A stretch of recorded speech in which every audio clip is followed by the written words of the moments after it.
The wedding planner's office smelled like vanilla candles and desperation. Mostly mine. I sat in the plush cream chair, my threadbare coat creating an embarrassing contrast against the luxury surrounding me, fingers twisting the fake engagement ring I'd bought at a dollar store 3 days ago. The metal had already turned my skin green.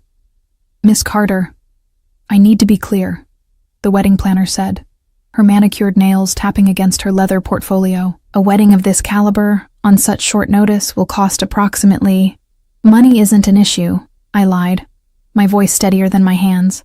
"I just need it done in 3 weeks. 3 weeks until my grandmother's 80th birthday. 3 weeks until I'd have to face my entire family and admit that the fiancé I'd invented, the successful businessman I'd described in elaborate detail over dozens of phone calls, didn't exist. 3 weeks until they'd look at me with that familiar mixture of pity and disappointment that had followed me my entire life. I left the office with a folder full of vendor contacts I couldn't afford, and a knot of anxiety tightening in my chest. The late October air bit through my thin coat as I walked toward the bus stop, my breath forming small clouds in the darkening evening. I'd solve this. Somehow. I always did. That's when I heard it. The sharp crack of a gunshot echoing through the narrow alley beside me. My body froze, every survival instinct screaming contradicting commands. Run.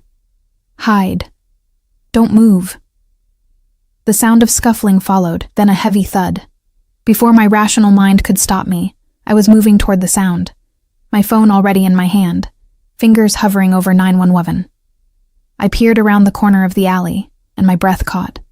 A man stood in the shadows, backlit by a single flickering streetlight. Even in silhouette, he radiated something that made my skin prickle. Power, danger, control.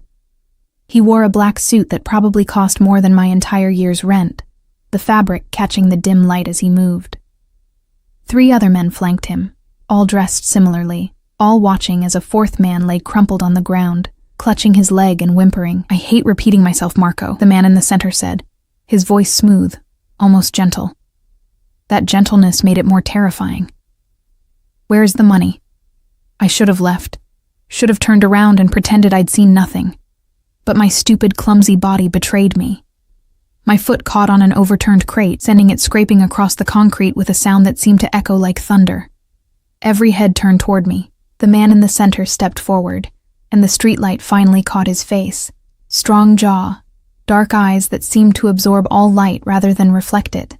A thin scar cutting through his left eyebrow. He was beautiful in the way a blade is beautiful. Sharp, dangerous, mesmerizing.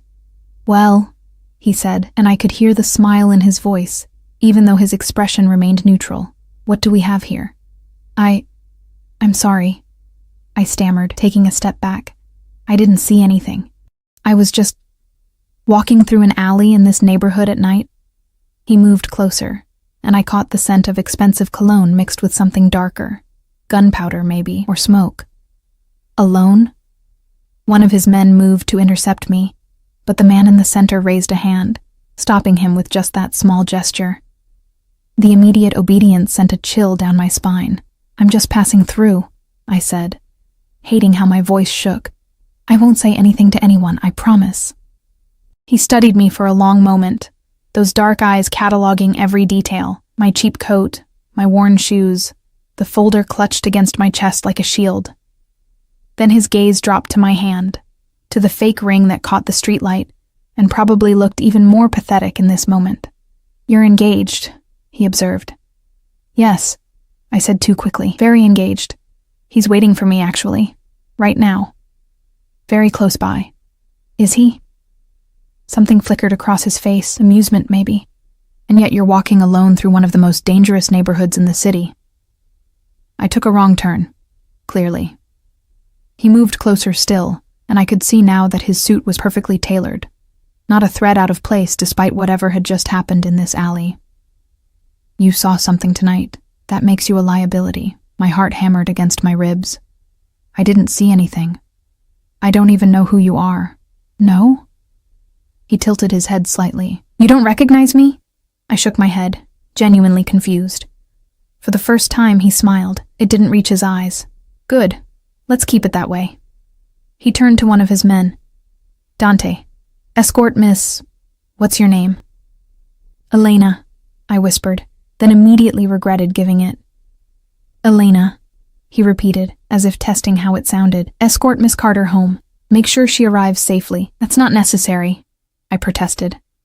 But the man, Dante, was already moving toward a black SUV parked at the end of the alley, clearly expecting me to follow. I insist, the man in the center said, and there was steel beneath the courtesy. After all, your fiancé would never forgive me if something happened to you in this neighborhood. Consider it my wedding gift. The way he said it made my skin crawl and flush with heat simultaneously. He knew I was lying. I didn't know how, but he knew. Thank you, I managed, moving toward the SUV on shaking legs. I didn't look back as Dante opened the door for me, but I could feel those dark eyes watching until we pulled away. Only when we'd driven several blocks did I realize I was still clutching the wedding planner's folder, my knuckles white against the leather. Dante drove in silence, his eyes occasionally flicking to the rearview mirror to check on me. The SUV was pristine, all black leather and tinted windows. A rosary hung from the mirror, swaying with each turn. Where to? He asked, his voice gruff but not unkind. I gave him my address, a studio apartment in a building with broken elevators and questionable heating. The contrast between this vehicle and my destination would be laughable if I wasn't still shaking from adrenaline. When we pulled up outside my building, Dante handed me a card. Simple, black, with just a phone number embossed in silver. What's this? I asked. The boss said you might need it. The boss? The word felt strange in my mouth. I don't even know who he is. Dante's expression remained neutral, but something flickered in his eyes. Surprise, maybe, or respect. Keep it anyway. I took the card with trembling fingers and climbed out of the SUV. It didn't pull away until I was inside the building, the sound of its engine fading only after I'd climbed 3 flights of stairs to my apartment. Inside, I locked the door and leaned against it, my heart still racing. The card felt heavy in my pocket, like it carried more weight than simple cardstock should. I pulled it out, staring at the number. What kind of man hands out cards after holding someone at gunpoint in an alley? What kind of woman keeps that card instead of going straight to the police? The kind who was desperate enough to hire a fake fiancé, apparently. The thought came unbidden, ridiculous. But as I looked around my tiny apartment, at the stack of bills on my counter, and the wedding planner's folder with its impossible prices, the idea didn't seem quite as insane as it should have. He clearly had money. He'd seen through my lies immediately, which meant he understood deception, and something about the way he'd looked at me, studied me, suggested he might find the whole situation interesting. I laughed at myself, shaking my head. The stress was clearly making me delusional. You didn't hire a man you'd seen threatening someone in an alley to pretend to be your fiancé? That was insane. Dangerous. Potentially deadly. I set the card on my counter and tried to forget about it. 3 days later, after my grandmother called to ask about meeting my fiancé, after the wedding planner sent a deposit request I couldn't possibly pay, after I'd lain awake every night seeing those dark eyes in the shadows of my ceiling, I picked up the card. My hands shook as I dialed the number. It rang twice before a voice answered. Not him. Someone else. Cool and professional. State your business. I need to speak with the man who gave me this number, about a business proposition. A pause. Your name? Elena Carter. Another pause, longer this time. Hold. The silence stretched for nearly a minute before a different voice came on the line. His voice. Smooth and dark as aged whiskey. Miss Carter. I was wondering when you'd call. My breath caught. You were expecting me? A woman who lies to a wedding planner about a fiancé who doesn't exist, then stumbles into an alley she shouldn't have been in? Yes, Elena. I was expecting you.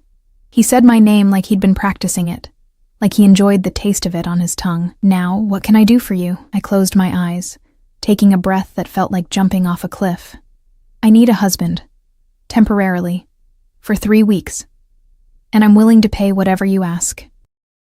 The silence that followed made my heart stop. Then, so softly I almost didn't hear it, he laughed. Not the cold, mirthless sound from the alley, but something genuine, surprised. "Is that so?" he said. "Well then, Miss Carter, I think we should discuss this proposition in person. Tomorrow, 8 p.m., Dante will pick you up." "Wait, I didn't—" "Wear something nice," he said. "And Elena? Don't be late. I hate waiting." The line went dead. I stood frozen in my apartment, the phone still pressed to my ear, wondering what I'd just done. Outside my window, the city lights blurred through sudden tears. Whether from fear or relief or sheer insanity, I couldn't tell. All I knew was that I'd just made a deal with the devil, and he hadn't even told me his price. Dante arrived at exactly 8 p.m., the black SUV idling outside my building like a predator waiting for prey. I'd spent 2 hours getting ready, cycling through every piece of clothing I owned before settling on the only dress that didn't look like I'd bought it at a thrift store. A simple black sheath that I'd splurged on for job interviews I never got. My hands trembled as I applied mascara, nearly poking myself in the eye twice. This was insane. I was getting into a car with a man who worked for someone I'd seen threatening people with guns. But the alternative was facing my grandmother, my aunts, my cousins. All of them who'd watched me struggle and fail at everything I'd ever tried. And admitting I'd invented a fiancé because I was too pathetic to find a real one. The SUV's interior smelled like leather and something spicy. Cologne, maybe his cologne, and my stomach twisted with nerves. Dante didn't speak as we drove, but I caught him glancing at me in the mirror, something almost like concern in his eyes. "Where are we going?" I finally asked, my voice barely above a whisper. "Ristorante Nero," he said. "The boss owns it." Of course he did. Of course a man who conducted business in alleys owned an Italian restaurant. Probably used it to launder money or whatever criminals did in movies. The restaurant sat in a part of the city I'd only seen in magazines, all old brick and ivy, with a discreet black awning and no sign. A valet appeared instantly as we pulled up, and Dante came around to open my door, offering his hand like I was someone who mattered. Inside, the restaurant was beautiful in a way that made my chest ache. Low lighting, exposed brick, tables spaced far enough apart for private conversations. A pianist played something soft and melancholy in the corner. The maitre d' took one look at Dante and led us through the dining room without a word, past curious glances from well-dressed diners to a private room in the back. He sat at a table set for two, a glass of red wine in his hand, looking like he'd been carved from marble and expensive fabric. The suit tonight was charcoal gray, perfectly tailored to shoulders that seemed broader than I'd remembered.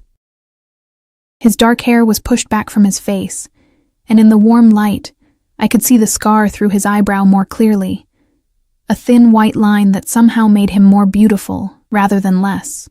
He stood when I entered, and the gesture was so old-fashioned, so unexpectedly courteous, that I froze. "Elena," he said. And again, the way he said my name sent heat curling through my stomach.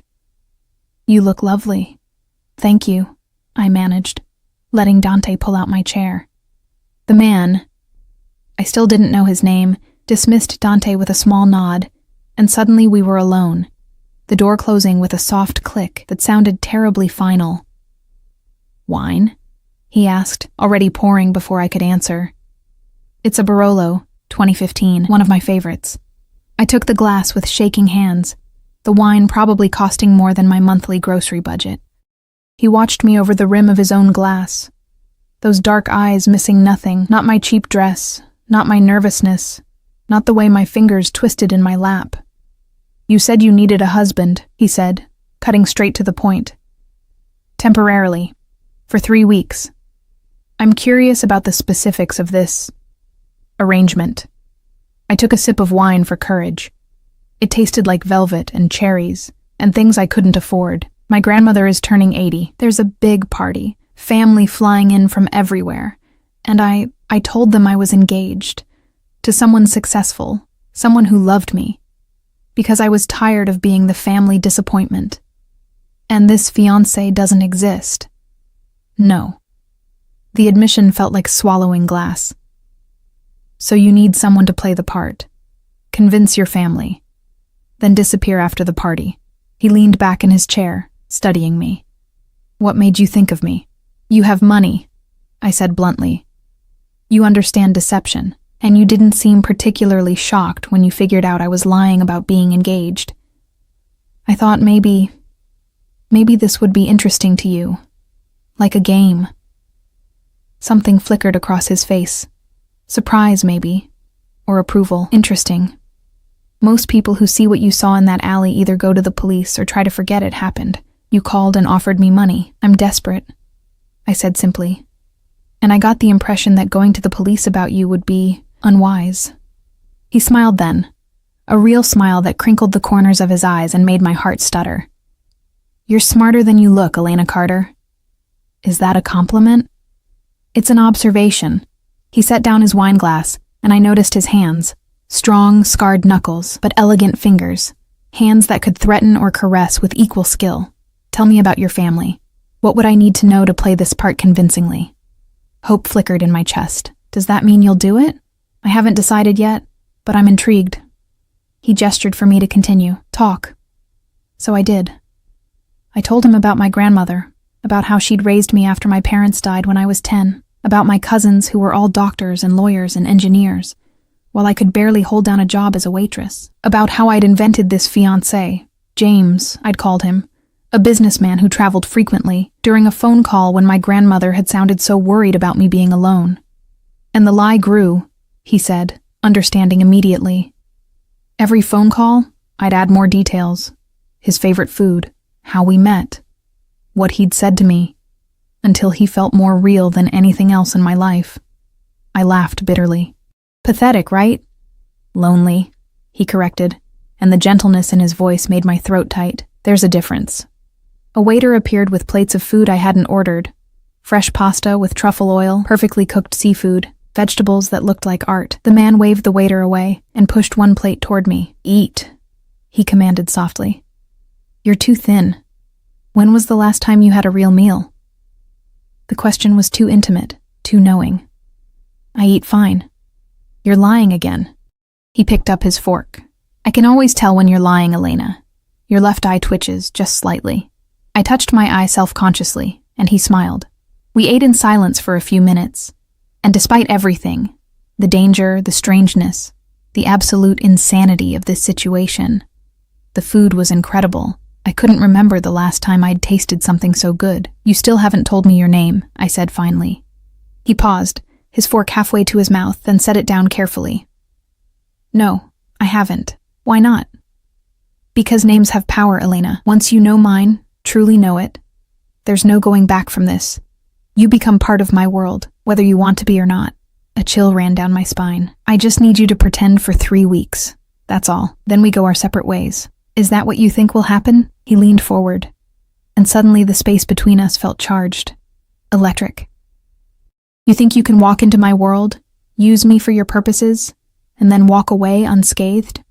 I'm paying you, I said, trying to sound brave.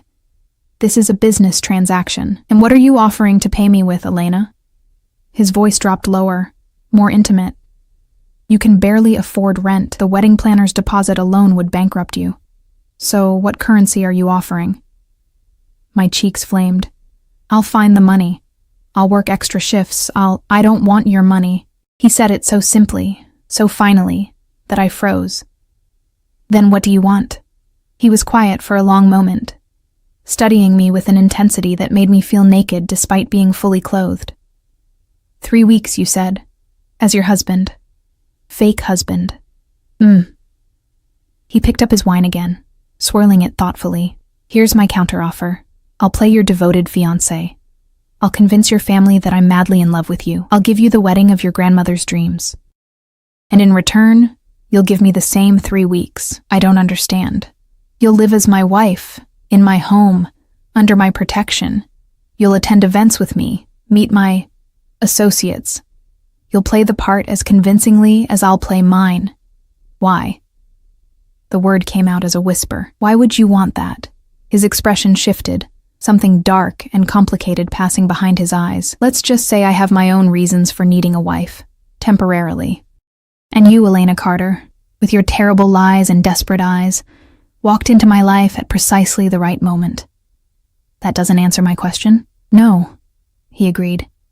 It doesn't, but it's all the answer you're getting tonight. He extended his hand across the table. Do we have a deal? I stared at his hand, at the scars on his knuckles, at the gold watch on his wrist that probably cost more than everything I owned combined. This was insane, dangerous. I knew nothing about this man except that he was violent, powerful, and looking at me like I was something precious he wanted to keep. But I was out of options, out of time, out of everything except desperation and the crushing weight of disappointing everyone who'd ever loved me. I took his hand. His fingers closed around mine, warm and strong. And I felt the moment like a door slamming shut, locking me into something I didn't understand.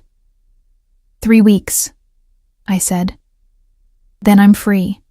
His thumb traced across my knuckles, a touch so gentle it made me shiver. 3 weeks, he agreed. But the way he said it made it sound like a promise of something else entirely. My name is Dominic Salvatore. The name hit me like cold water.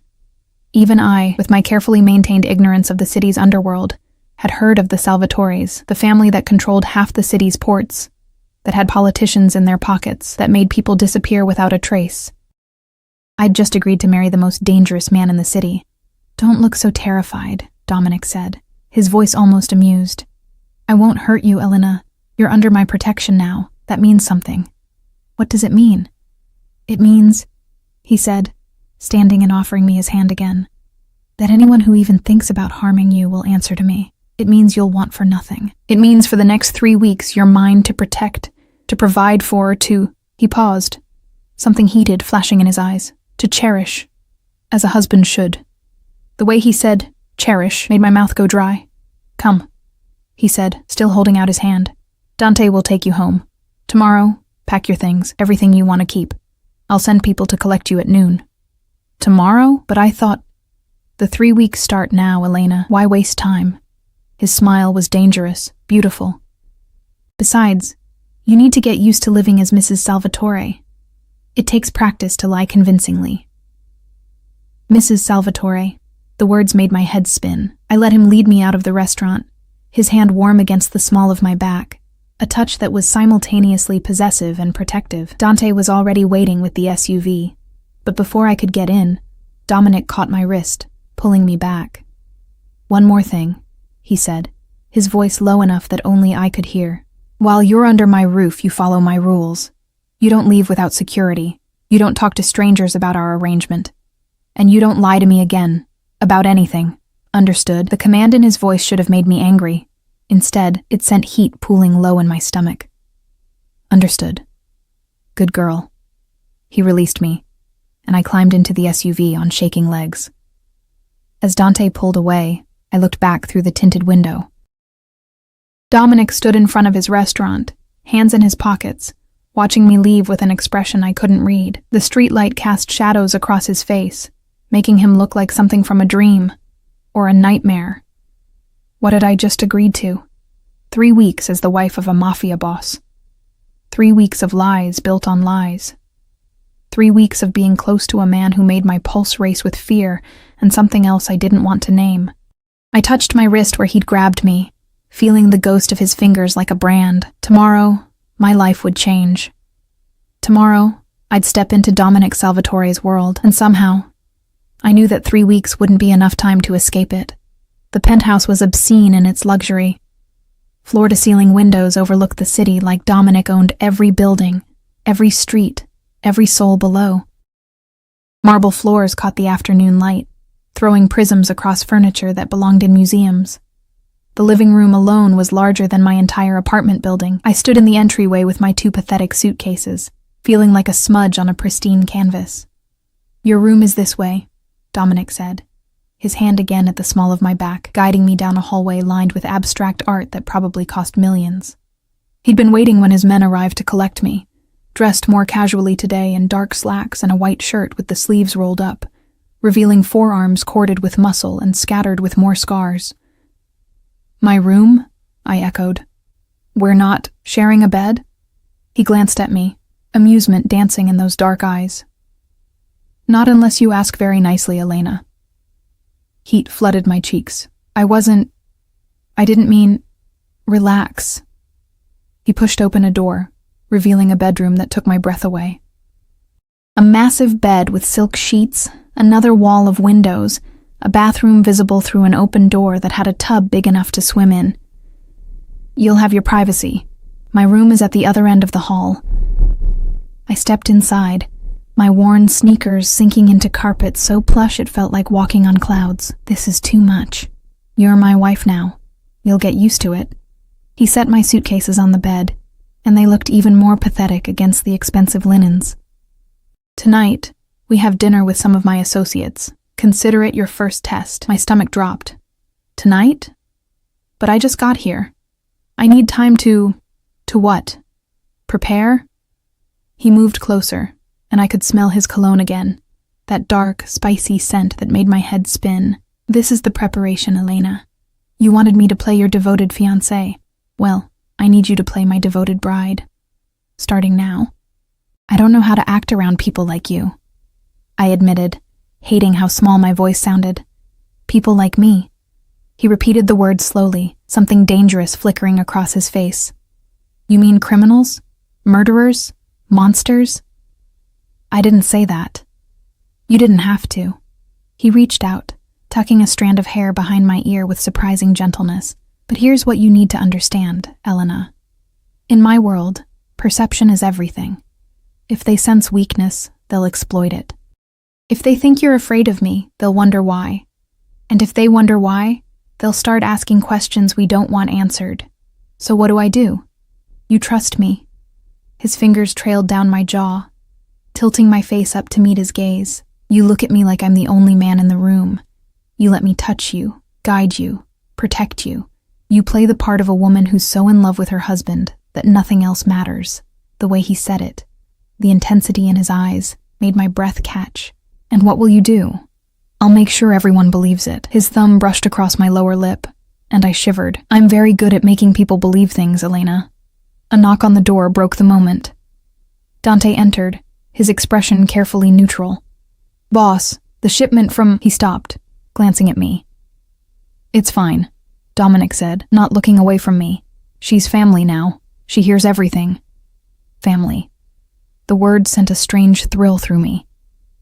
Dante nodded. "The shipment from Castellano arrived, but 3 crates are missing." Something cold settled over Dominic's features, his entire demeanor shifting in an instant. The man who'd been touching me gently became someone else, someone harder, more dangerous. "Missing or stolen? We're not sure yet. Find out." The command was soft, deadly. "And Dante? When you do find out, bring whoever's responsible to me. Alive." Dante left, and the silence felt heavy.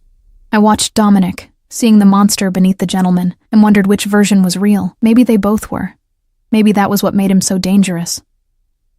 "You're afraid now," he observed, turning back to me. "I can see it in your eyes. Should I be? Of me? No." He stepped closer again, crowding me against the bed. "But you should be smart enough to remember what I am, Elena. What I'm capable of. The world I'm bringing you into isn't kind to innocence. Then why bring me into it at all?" For a moment, something vulnerable flickered across his face. "Because I'm a selfish bastard who saw something he wanted and took it." His hand cupped my cheek, thumb stroking across my skin. "And because you're stronger than you think. I saw it that night in the alley. You were terrified. But you didn't run, didn't scream. You stood there and lied to my face with a courage most men don't have. That wasn't courage. That was stupidity. Sometimes they're the same thing." He pulled back, the intimate moment ending as quickly as it began. "Rest. We leave at 7. And Elena, there's a closet full of clothes for you. Wear the red dress. It'll make the right impression." He left before I could argue, the door closing softly behind him. I collapsed onto the bed, my heart racing. What had I gotten myself into? 3 weeks suddenly felt like a lifetime. The red dress fit like it had been made for my body, because it probably had been. Somehow Dominic had known my exact measurements. The knowledge should have creeped me out. Instead, it sent a confusing mix of emotions through my chest as I stared at myself in the mirror. I looked different, expensive. the kind of woman who belonged on a man like Dominic Salvatore's arm. A knock on the door made me jump. "Come in," I called, expecting Dante. It was Dominic. He stood in the doorway, dressed in a black suit that made him look like sin personified, and the way his eyes traveled over me made my skin burn. "Perfect," he murmured, moving into the room. "But you're missing something." He pulled a jewelry box from his pocket, opening it to reveal a necklace that made my breath stop. Diamonds and rubies woven together in an intricate pattern, the kind of piece you saw in museums under glass. "I can't wear that," I whispered.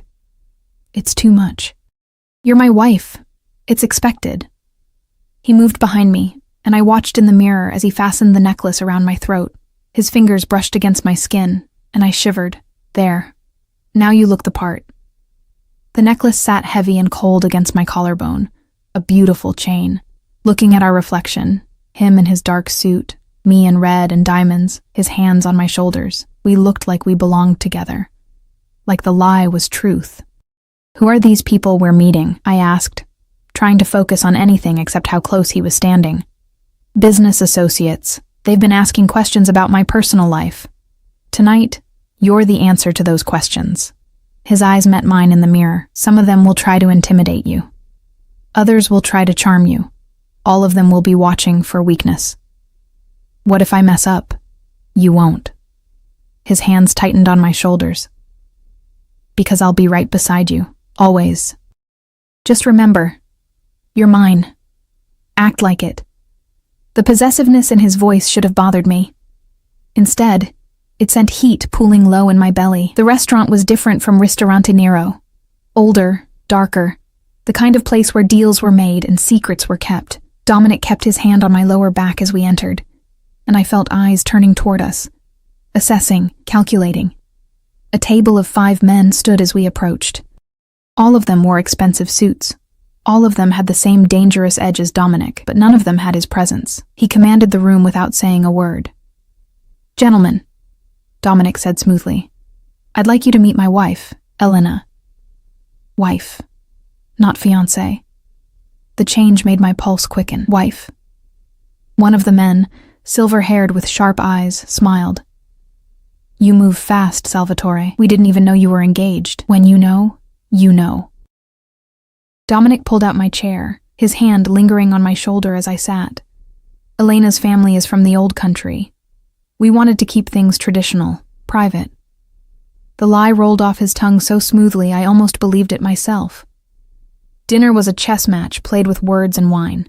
The men asked questions: where I was from, how we met, what I did. Dominic answered most of them, weaving a story so detailed and convincing that I started to wonder if he'd planned this long before I'd called him. "And what do you think of your husband's business?" The silver-haired man, Carmine I'd learned, asked me directly. The table went quiet. This was a test. I felt Dominic's hand find my thigh under the table, a gentle squeeze of encouragement. "I think," I said carefully, "that my husband is very good at what he does, and I trust him completely. Even though his business is complicated? All business is complicated, Mr. Carmine.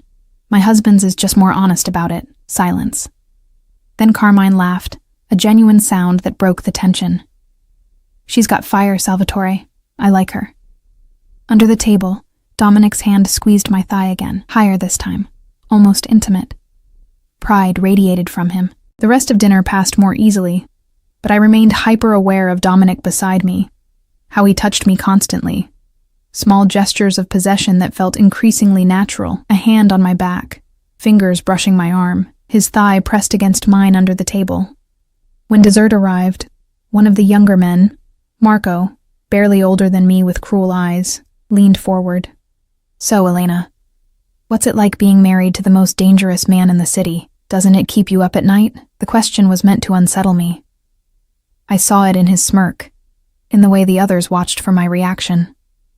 Dominic's hand tightened on my thigh. A warning, but I didn't need protecting. "Actually," I said, meeting Marco's gaze steadily, "I sleep very well, because I know that anyone stupid enough to threaten me would have to answer to him. And I've seen what happens to people who cross my husband." The reference to the alley was subtle, but Dominic caught it. I felt him go still beside me. Marco's smirk faded. Is that a threat? It's an observation. I took a sip of wine, channeling every ounce of false confidence I'd ever possessed. My husband protects what's his. Completely, utterly, without mercy.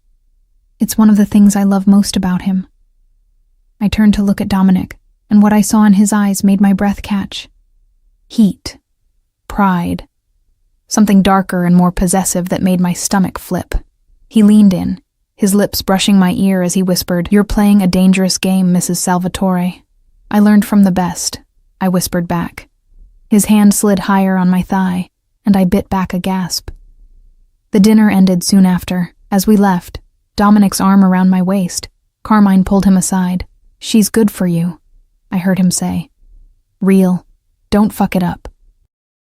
"I won't," Dominic replied, and the certainty in his voice sent shivers down my spine. In the car, the privacy partition rose, sealing us in darkness. Dominic pulled me across the seat, into his lap, and my heart hammered against my ribs. "That was incredible," he said, his hands framing my face. "You were perfect. Better than perfect. Do you know what you did in there? I just said what felt right. You claimed me." His thumb traced my lower lip. "In front of men who respect nothing but power, you claimed me as yours. Do you understand what that means?" I shook my head, unable to speak with him this close. "It means they believe us, completely. It means you're protected in ways you can't imagine. And it means," his voice dropped lower, rougher, "that I'm going to have a very hard time remembering this is supposed to be fake." His words hung in the air between us, heavy with implication. I could feel his heart beating beneath my palms, could see the way his pupils had dilated, could feel the tension in his body. "Dominic," I whispered, not sure if it was a warning or a plea. He closed his eyes, taking a shuddering breath. Then, with visible effort, he lifted me off his lap and set me carefully back on the seat beside him. "We should maintain some boundaries," he said, his voice strained. "For both our sakes." I nodded, unable to trust my voice, my body still humming from his touch. But as the car pulled up to the penthouse, as he helped me out with a hand that lingered too long on mine, I wondered if boundaries were already something we'd left behind.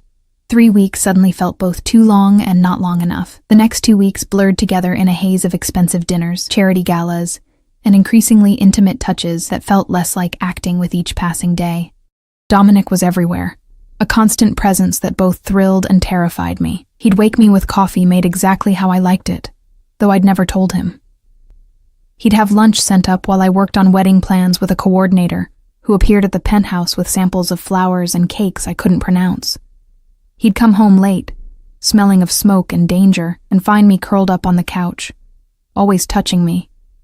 My hair, my shoulder, my hand, like he needed to confirm I was real. And I was falling for him, God help me. I was falling for a man who'd threatened someone with a gun, who made people disappear, who controlled half the city with violence and fear. But he was also the man who noticed when I couldn't sleep and sat with me in the dark, telling me stories about his childhood in Sicily, who bought out an entire bookstore when he caught me looking longingly at a novel I couldn't afford, who touched me like I was something precious, something worth protecting. The wedding was in 3 days. My grandmother would arrive tomorrow, along with my entire family. The lie was about to become very, very real. I stood at the penthouse windows, watching the city lights blur through tears I didn't want to acknowledge. Behind me, I heard the door open, Dominic's footsteps crossing the marble. "You're upset," he said, coming to stand behind me. Not touching, but close enough that I could feel his heat. "I'm fine." "You're lying." His reflection appeared in the glass beside mine. "Your left eye is twitching." Despite everything, I smiled. "You and that tell." "What's wrong, Elena?" His hands settled on my shoulders, thumbs rubbing gentle circles. "Talk to me." "This is all getting too real," I admitted. "My family arrives tomorrow. We're getting married in 3 days. And then what?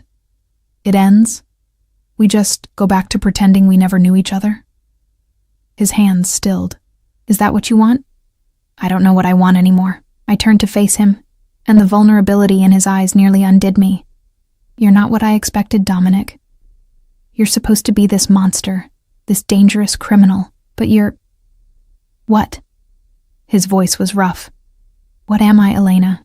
Kind, I whispered. You're kind to me. And I don't know if it's real or part of the game we're playing, and I'm terrified because I'm starting not to care. Something shifted in his expression. Relief, maybe, or hunger. You want to know what's real? He cupped my face in his hands, tilting my head back to meet his gaze. This. The way I can't stop thinking about you. The way I come home earlier than I need to because I want to see you. The way I want to kill any man who looks at you too long. That's real, Elena. Too fucking real. My breath caught. Dominic.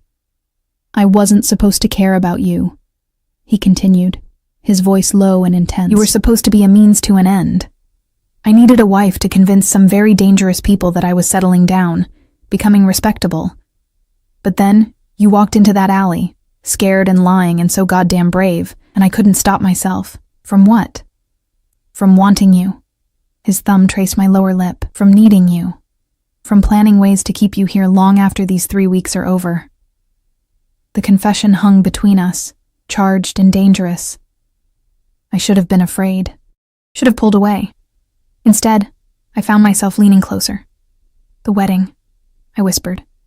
It's supposed to be fake. I know. But my grandmother will be there. My family. They'll think it's real. I know. And after the 3 weeks, don't. His forehead pressed against mine. Don't think about after. Not tonight. He was giving me an out, a chance to step back from this precipice we were both standing on. But I'd been standing at the edge for 2 weeks, and I was tired of being afraid. I kissed him. Or he kissed me. I wasn't sure who moved first, only that his mouth was on mine, and the world tilted sideways. He tasted like whiskey and darkness, and something addictive I'd been craving without knowing it. His hands tangled in my hair, tilting my head to deepen the kiss, and I melted against him, with a sound that was half gasp, half surrender. Elena, he groaned against my lips. If we do this, there's no going back. You understand that? I don't want to go back, I breathed. And it was the most honest thing I'd said since meeting him. He lifted me effortlessly, my legs wrapping around his waist as he carried me down the hallway. Not to my room, I realized, to his. The symbolism wasn't lost on either of us. His bedroom was dark, masculine, dominated by a massive bed I'd imagined more times than I wanted to admit. He laid me down on sheets that smelled like him, covering my body with his, and every touch, every kiss felt like a promise and a threat. I'm not a good man, he whispered against my throat. I've done terrible things, hurt people, killed people. You should run from me, Elena. I'm not running. My hands slid under his shirt, feeling the scars I'd wondered about, the muscles that tensed under my touch. I'm choosing you. Right now. This moment. I'm choosing you. Something broke in him at those words. The careful control he'd maintained shattered, and he claimed me with a possessive hunger that should have frightened me but instead made me feel cherished, wanted, protected. He learned my body like he learned everything else, with intense focus and devastating precision. Every touch calculated to make me gasp, every kiss designed to leave me breathless. And when he finally pushed inside me, filling me completely, his eyes never left mine. Mine, he growled, moving with a controlled power that made stars explode behind my eyes. Say it, Elena. Say you're mine. Yours, I gasped, nails digging into his shoulders. I'm yours, Dominic. Only yours. The words unlocked something primal in him. He made love to me like he did everything else, with complete dominance and surprising tenderness, pushing me higher and higher until I shattered in his arms, his name a prayer on my lips. After, wrapped in his arms with my head on his chest, listening to his heartbeat slow, I felt the walls I'd built around myself crumble completely. I love you, I whispered into the darkness, not expecting him to hear, not brave enough to say it louder. But his arms tightened around me, I know, he murmured against my hair. I've known for a while. And Elena? I love you too. More than I should. More than is safe for either of us. I tilted my head to look at him. What does that mean? It means, he said, his expression serious, that I'm keeping you. Not for 3 weeks. Not for show. Forever. And I'll burn down anyone who tries to take you from me. The declaration should have scared me. Instead, it felt like coming home. My grandmother arrived the next morning like a tiny, elegant hurricane. Maria Santos was 79, stood barely 5 feet tall, and had raised me with an iron will wrapped in unconditional love. She took one look at the penthouse, at Dominic standing beside me with his hand on my lower back, and her eyes went sharp with assessment. So? She said in Portuguese, which Dominic shouldn't have understood. This is the businessman you told me about. Yes, Vovo, I replied in the same language. This is Dominic. She studied him for a long moment, then switched to English. You love my granddaughter? Dominic didn't hesitate. More than my own life, Senora. Good. Because if you hurt her, I will find a way to hurt you back. I am old, but I know people. The threat was delivered with a sweet smile. To my shock, Dominic laughed, a genuine warm sound I'd rarely heard. I believe you would, Senora, and I respect that. Somehow that answer satisfied her. She pulled me into a hug that smelled like her lavender perfume and whispered in my ear, "He looks at you like your grandfather looked at me. Like you are his whole world. Hold on to that, Mina Neta." The rest of my family arrived throughout the day. Cousins, aunts, uncles, all of them curious about this mysterious fiancé I'd kept secret. Dominic handled them all with the same charm he used on his associates, but I could see the difference. With them, he was genuine, warm. He asked my cousin about her medical practice, discussed architecture with my uncle, even played with my youngest nephew, letting the boy climb all over him without complaint. "He's wonderful," my Aunt Maria whispered to me, watching Dominic laugh at something my cousin said. "How did you find him?" "I wasn't looking," I admitted. "He just appeared when I needed him most."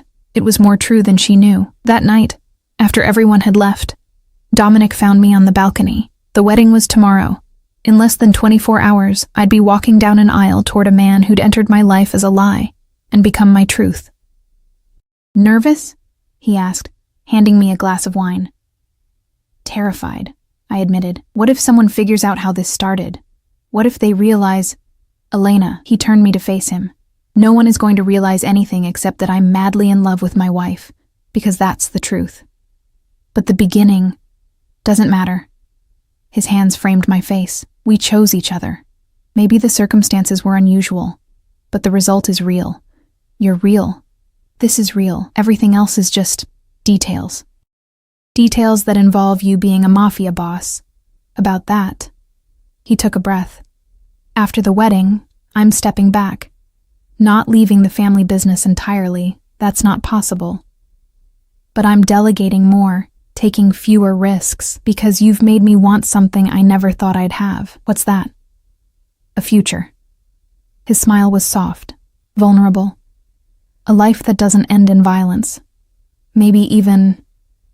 He paused, looking almost shy. Children.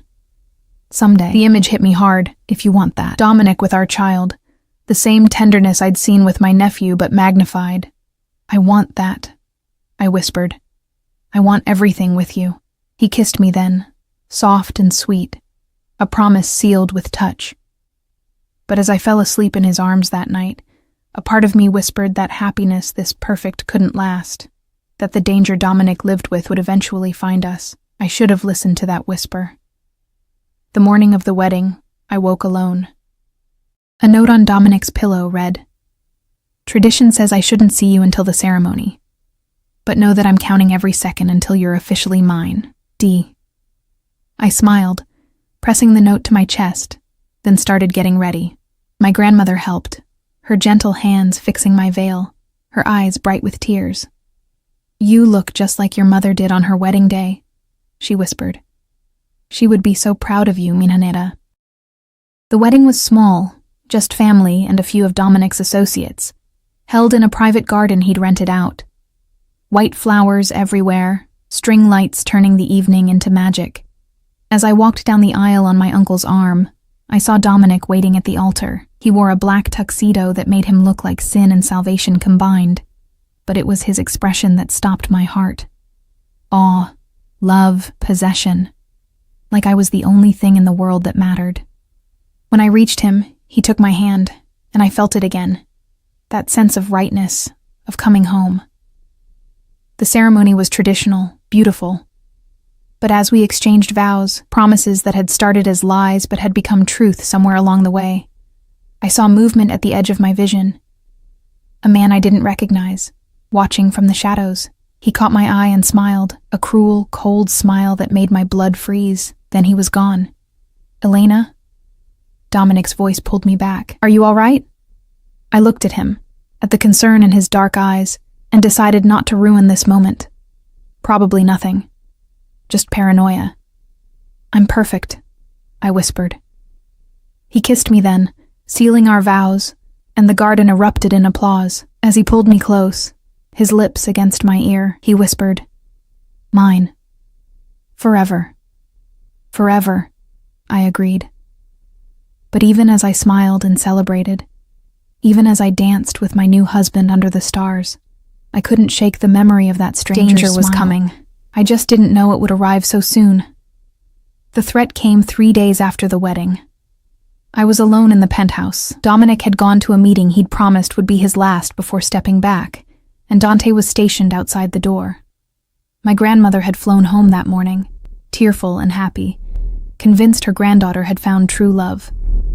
She wasn't wrong, but she also didn't know the whole truth.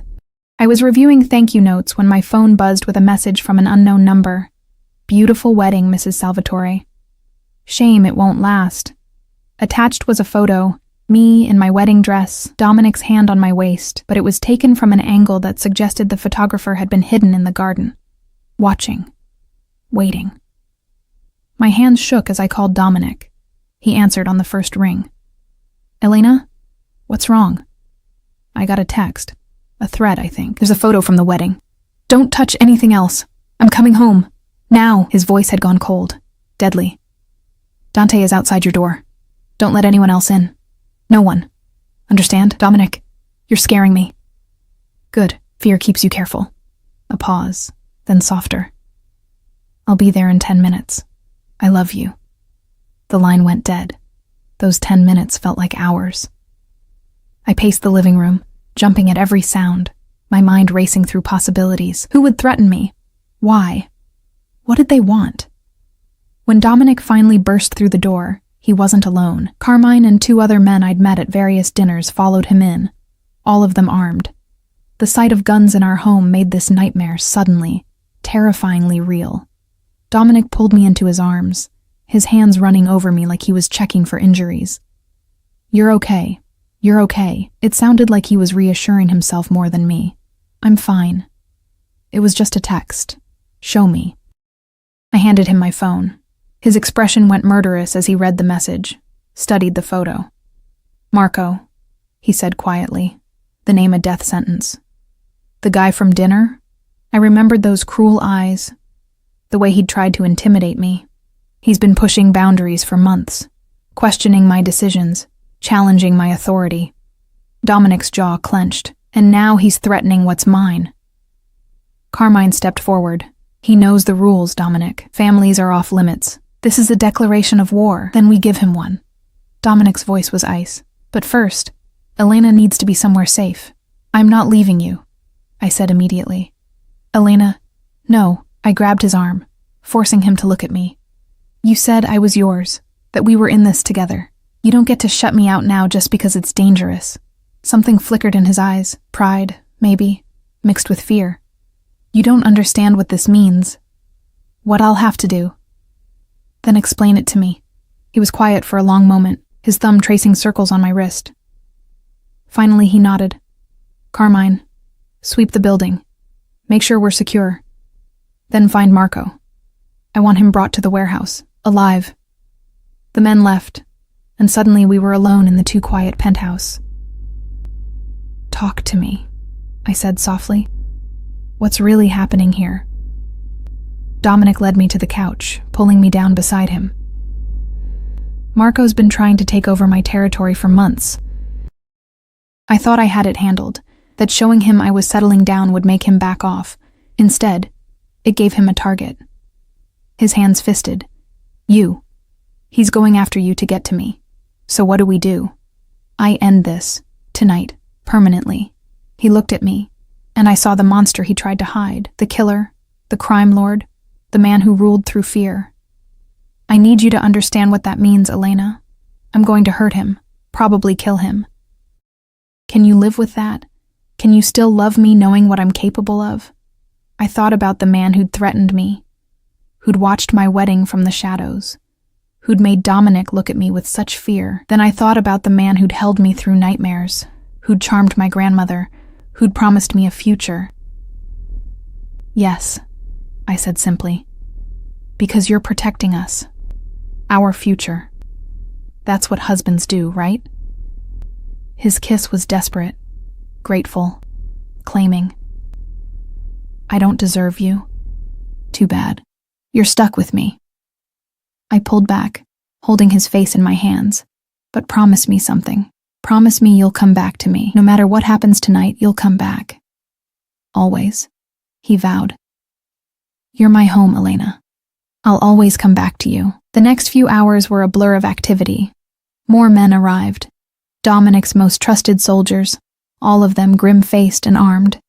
The penthouse became a fortress, and through it all, Dominic kept me close, his hand always touching some part of me, like he needed the contact to stay grounded. Finally, Dante returned. We found him. He's at the warehouse. Dominic stood, and I saw the transformation, the loving husband disappearing beneath the Mafia boss. Elena, you stay here with 2 guards. Don't leave this apartment for any reason. Be careful, I whispered, kissing him one more time. I love you. I love you more than life, he replied. Then he was gone. The waiting was agony. I paced the living room, watched the clock, jumped every time my phone buzzed. The guards stationed at the door were silent, professional, giving me privacy but never leaving their posts. 2 hours passed. 3. My mind conjured terrible scenarios. Dominic hurt, bleeding, dying. Me alone again, the brief happiness I'd found shattered by violence. Finally, at almost midnight, I heard the elevator. The door opened, and Dominic walked in. He was disheveled, his shirt stained with what looked like blood, his knuckles split and bruised. But he was alive, whole, home. I ran to him, throwing myself into his arms, and he caught me, holding me so tight I could barely breathe. It's done, he said into my hair. It's over. Marco won't threaten anyone ever again. I didn't ask for details, didn't want to know exactly what had happened in that warehouse. Some things were better left in the darkness where they belonged. Are you hurt? I asked instead, pulling back to examine him. Not my blood, he said quietly. I'm fine. We're safe. He let me lead him to the bathroom, let me clean the blood from his hands with gentle touches. We didn't speak, but the silence was comfortable, intimate. This was part of loving him too. The aftermath, the vulnerability, the trust. When he was clean, I led him to bed. We held each other in the darkness, his heartbeat steady against my cheek. I've been thinking, he said softly, about what you said, about this all being too real. My heart clenched. Dominic, I want to make it legal, not the wedding. That was real enough. But I want to adopt your last name too, Salvatore Carter, or Carter Salvatore, whatever you want. I want everyone to know that you didn't just marry into my world. I married into yours too. Tears stung my eyes. You'd do that? I'd do anything for you, Elena. Haven't you figured that out yet? He tilted my face up, kissing me softly. You saved me. From a life of nothing but violence and loneliness. You gave me hope for something better. Let me give you my name, my protection, my everything. Not as a mob boss to his wife, but as a man to the woman he loves. Yes, I whispered against his lips. Yes to all of it. We made love then, slow and tender, reaffirming the vows we'd spoken in a garden full of white flowers. Promising each other forever, consequences be damned. 6 months later, I stood in the same penthouse, but it felt like a different world. The walls now held photos, our wedding, my family's visits, Dominic and me at charity events he actually cared about now. The coffee table had books I was reading, his reading glasses he pretended he didn't need. Evidence of a life lived together, built together. Dominic had kept his promise. He'd stepped back from the day-to-day operations, delegating to trusted lieutenants while he focused on legitimate business ventures. The violence hadn't disappeared entirely. It never would, not in his world. But it had decreased dramatically. He came home at reasonable hours now, rarely smelled of smoke and danger anymore. We'd settled into a rhythm. Morning coffee together, him reading the paper while I worked on my graduate degree. He'd insisted on paying for it when he learned I'd dropped out years ago. Dinners at home more often than not, cooking together in the massive kitchen. Nights wrapped in each other's arms, making plans for a future that felt increasingly solid. I heard the door open, his footsteps crossing the marble. "Elena," he called. "Where are you, amore mio?" "Living room," I called back, my hand unconsciously moving to my stomach. He appeared in the doorway, still in his suit from work, and smiled when he saw me. That smile, the one reserved only for me, soft and genuine and full of love, still made my heart race. "Good day?" he asked, coming to sit beside me, his hand automatically finding mine. "Interesting day," I said, unable to keep the smile from my face. I went to the doctor. He went still, his eyes dropping to where my hand rested on my stomach. "Elena, are you—" "Pregnant," I confirmed, watching his expression shift from shock to wonder to pure joy. 12 weeks. I wanted to be sure before I told you. For a moment, he just stared at me. Then he pulled me into his arms, holding me like I was the most precious thing in the world. Which, to him, I was. "A baby," he whispered, his voice thick with emotion. "Our baby." "Are you happy?" I asked, even though I could see the answer in his eyes. "Happy?" He laughed, the sound joyful and free. "Elena, you've given me everything. A home, a family, a reason to be better than I was. And now this?" He pressed his hand to my stomach, his expression odd. "I'm more than happy. I'm complete." I kissed him, tasting salt from tears I wasn't sure were his or mine. "I love you, Dominic Salvatore Carter, my fake husband who took the job way too seriously." He grinned, that dangerous, beautiful smile that had first captivated me in a dark alley. "Best decision I ever made. Well, that and not letting you go after those 3 weeks were up. The 3 weeks that were supposed to end this. The 3 weeks that started everything." He kissed me again, slower this time, deeper. "I told you that first night, Elena. Once you knew my name, there was no going back. You became part of my world, and you became part of mine," I countered. I think I got the better deal. We both did. As the sun set over the city we'd claimed as ours, painting the sky in shades of gold and rose, I reflected on the journey that had brought us here. A desperate lie, a chance encounter, a dangerous man who'd seen something in me worth protecting, worth loving, worth keeping. My family had been right to worry. I had married someone dangerous, but they'd been wrong about the danger. Dominic wasn't a threat to my happiness. He was the source of it. And as I sat in his arms, his hand protective over our unborn child, I knew that whatever challenges lay ahead, and there would be challenges, given his world, we'd face them together. "What are you thinking?" Dominic asked, his lips against my temple. "That I'm glad I walked down that alley." I admitted that I'm glad I was desperate enough to call you. That I'm glad you took the job of being my fake husband way too seriously. "It was never fake," he said quietly. "Not for me. From the moment you tried to lie to me with that terrible fake ring in your shaking hands, I knew you were going to change my life. I just didn't know how much. Changed it for the better, changed it into something worth living." He turned me to face him, his dark eyes holding mine with an intensity that still made my breath catch. "You made me want to be more than what I was. You made me believe I could be more. That's not fake, Elena. That's the realest thing I've ever known. I kissed him, pouring every ounce of love I felt into that kiss. Behind us, the city sprawled out in a glittering display, full of danger and beauty and possibility.